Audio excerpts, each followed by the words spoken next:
एक राज्य में बड़ा सुंदर वह नगर राज्य था।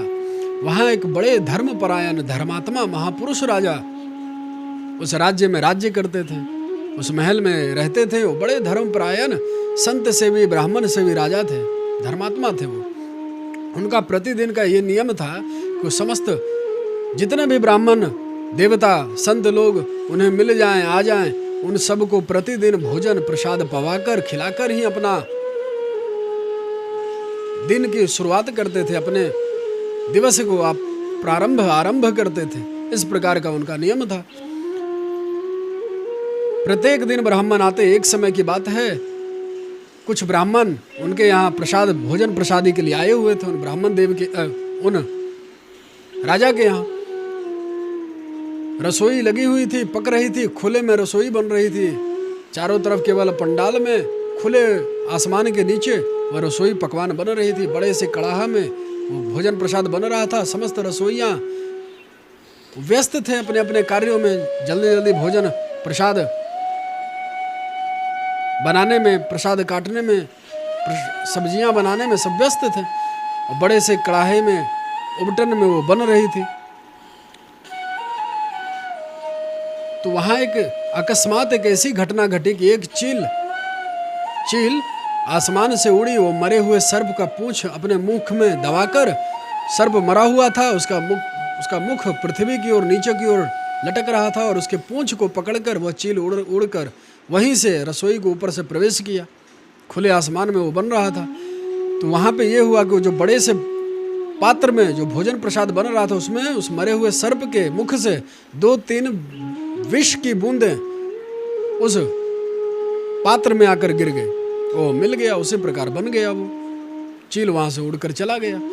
और ब्राह्मण देव जो थे उन्हें भोजन प्रसाद के लिए वही विष से युक्त जो प्रसाद बना था वही परोस दिया गया। रसोइयों को तो पता ही नहीं चला क्या हुआ, राजा को भी नहीं पता, किसी को कोई पता नहीं चला। सब ब्राह्मण देवता लोग उसे ग्रहण किए प्रसाद को और सबकी मृत्यु हो गई। उस भोजन में तो विष मिला हुआ था, सब वहाँ मृत्यु को प्राप्त हो गए।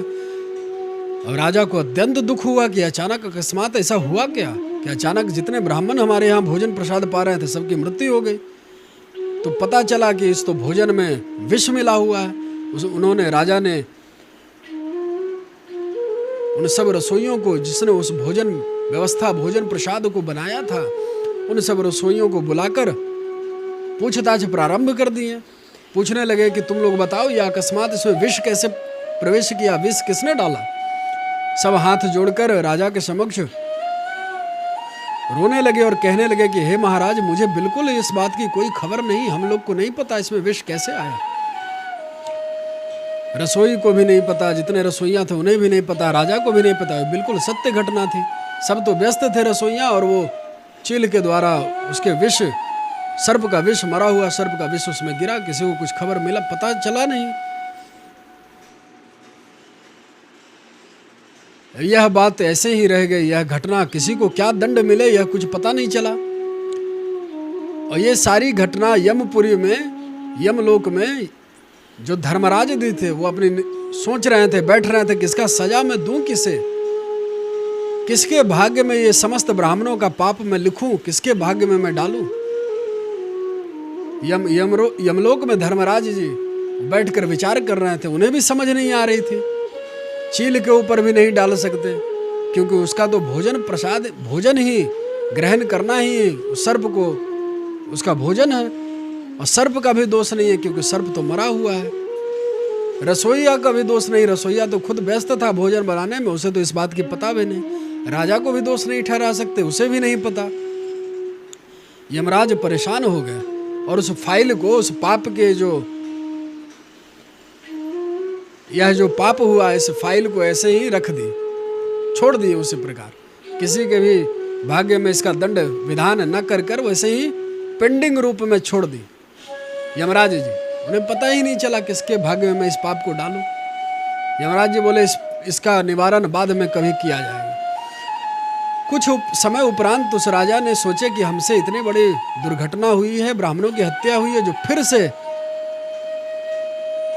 ब्रह्मभोज कराया जाए, फिर से भोजन प्रसाद बनाया जाए, फिर से 10-15 ब्राह्मण मिलकर उस राजा के महल की ओर जाने लगे और महाराज ने बड़े सुंदर ढंग से, बड़े ध्यानपूर्वक इस बार उन ब्राह्मणों के स्वागत के लिए भोजन प्रसाद का खुद की देखरेख में भोजन प्रसाद बनाना प्रारंभ हुआ।